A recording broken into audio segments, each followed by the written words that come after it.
Heavenly Father, I just want to say thank you for everything, for this opportunity to once again preach.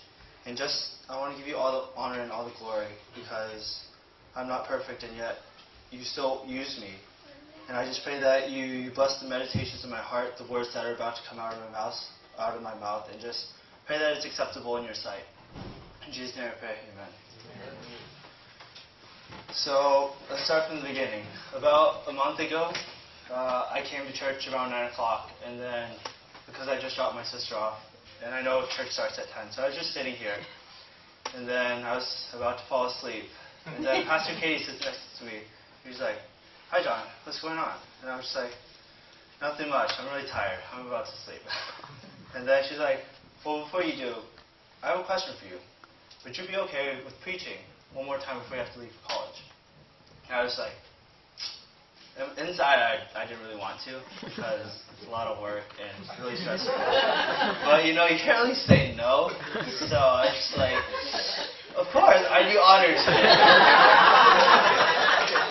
So from that day forth, I was like, okay, so what am I going to preach about? Just stepped into a big obstacle I have to overcome now. But I knew God was going to work in me. So I was like, what am I going to preach about? And for a week or so, I had no idea. So I went to a different question. Why would she want me to preach? You see, I started thinking about that, and then I realized last time, I approached her so that I could preach. So I already had an idea. But this time, I didn't have an idea. I had nothing.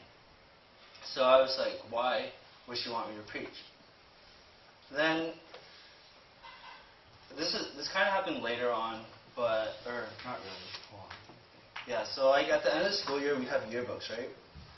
And I would say at least 50% of the people wrote something about Christianity in my yearbook. And I was kind of surprised by that because usually no one ever approaches me about it or talks to me about it, even though I always offer, if you have any questions, feel free to ask. And I'm more than open to answer. So I guess I started thinking about why everyone started putting me on this pedestal, in a sense. That everyone puts me and looks at me in some sort of higher light. And I started getting worried because I'm not perfect. I sin probably, or I know I sin every day, and if anything, I'm a lot worse than a lot of you sitting in those pews right now. Because I've been Christian for like my whole life, you could say, but it wasn't really until a few years ago that I really turned my life over to Christ 100%. And that was pretty much what I talked about last time, my testimony, and how surgery transformed me into, I guess, a better man. Someone that God uses and not someone who puts himself before God and tries to be greater than God. But at the same time, I still didn't know what to talk about. And then Alex was about to leave, that guy over there. And then we were kind of comforting each other, I guess. I was like, because I was worried about my sermon, and then he was worried about leaving for college. So then we were just talking, and then for some reason I started talking about God with him, and then he said something very intriguing to me. He said, and I quote, vaguely quote,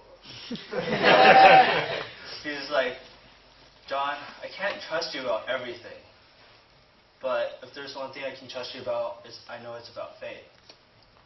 So I got kind of worried about the first part. I know I can't trust you about everything. I got kind of confused, but I just let it go. But the latter part really stuck with me because a man of faith, I guess that's why people see me as this super holy Christian boy walking around school or something. I don't really know. Jimmy talks to me about it all the time. He's like, yeah, okay. That's a different story. That's a different story for another time. Yeah, so this faith thing, I was like, let's go with it. Let's see what comes from it.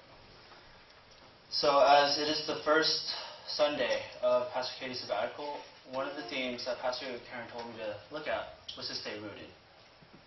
And a lot of times when people say, look at your roots, you think about your heritage, like where you come from. So I would say, I'm Taiwanese. So Pastor Katie, on her sabbatical, she's going back to China, I believe, and following her father's trek to America. But I realized that it's more than just where you come from, because sure, we may have been born there, but God was the one that ultimately created us. He created everything, you know? So faith has a lot to do with that, because in order to even have that real bond or connection with God, you have to have faith, because there's nothing that we can personally do. There's no good deed that we can do on earth that will make us acceptable to God, because no matter what, we're human and we're going to sin. We're going to make mistakes. We have flaws. I have a lot. The speaker's trippy. But yeah, so like, there's nothing we can do. And with the Bible and experiences and other people, we can find out pretty much everything that we need to know to have faith in God. But ultimately, it is up to us to make that decision, because if you think about it, or I haven't really thought about it, but people have approached me about it and saying that Christianity is completely foolish, that it makes no sense at all, that it's a wrong thing to believe in, and it really pains me for people to come up to me and kind of bag on me like that, because it's who I am. And they're saying what I'm doing is wrong, but I know it's right because I feel it, I know it's real, I know that it's everything I want, everything I need, and it fills me, it satisfies me, it gives me everything. So it pains me to hear that, but when you think about it, it's somewhat true. Everything is almost provided, but there's still a gap, and that's where that leap of faith comes in, you know? And I mean, I guess that's my pitch to you if you don't know God, to explore it. I'm not telling you, I don't know if it's right for you or not, but just explore and see what comes from it. But yeah, faith is where everything starts. It's all the way back to the beginning. So, I mean, that's what I've kind of been working on these past few weeks, just getting back to my roots with God and rediscovering who I am with Him and who He wants me to become. It's like a relationship where you just do the best that you can. You don't have to be perfect, because God accepts you just the way you are. But just do the best you can and keep trying. You just don't give up. And if you fall or miss out or don't try for a while, it's okay too. It's nothing super serious, in my opinion. You just kind of surrender and rely on His will to do what is right for you. And last night at about 2 o'clock, I thought of an analogy. So basically, it's like if some unknown scientist walks up to you, and then he's like, I've been doing a lot of research. I have this innovative product. It's like this transparent, paper-thin T-shirt. He says, if you put this on,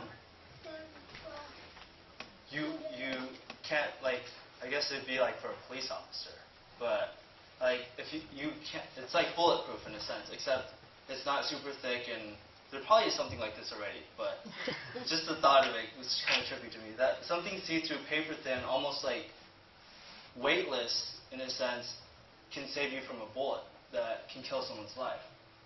So he gives this to you. He says, if you wear this, I will give you everything that you need for the rest of your life. On one condition, you let me try it on you. So I'll put this gun to your heart and pop it. What would you do?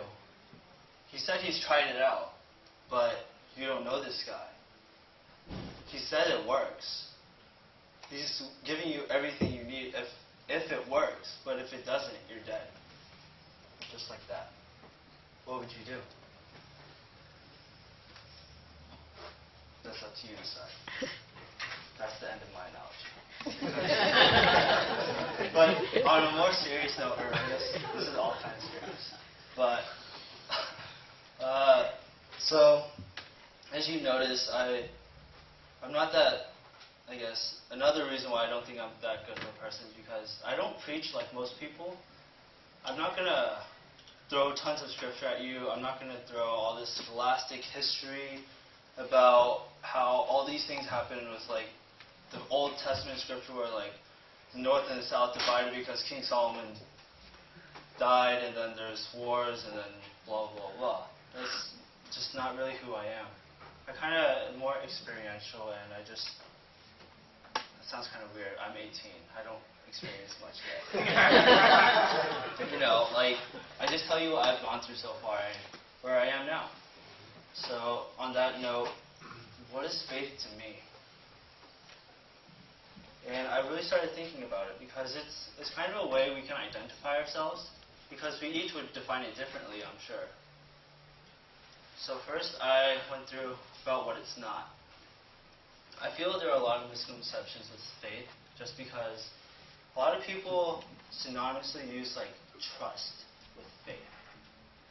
And that bothers me, because trust is something like when I'm a little kid, my mom tells me, "Don't touch the stove, it's hot," and I'd be like, "I'm going to touch it anyways." So I touch it and I burn my hand. Then I'm like, "Okay, Mom, I'm not going to touch the stove anymore. I trust you." But faith is something more like